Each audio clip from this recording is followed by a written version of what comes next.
Iniulat ng PNP ang tuloy-tuloy na pagbaba ng bilang ng mga lumalabag sa ordinansa sa Metro Manila kasunod ng pagpapatupad ng Safer Cities Initiative ng Department of the Interior and Local Government.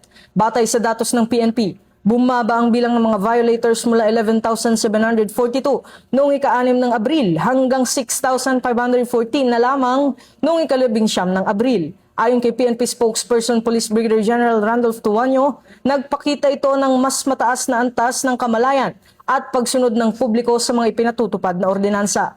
Pinakamaraming naitalang paglabag sa mga nasasakupan ng Northern Police District at Southern Police District na may mahigit 1,600 kaso bawat isa. Kasunod ang Quezon City Police District na may mahigit 1,400 kaso. Kabilang sa mga karaniwang paglabag ang pag-inom ng alak at paninigarilyo sa pampublikong lugar.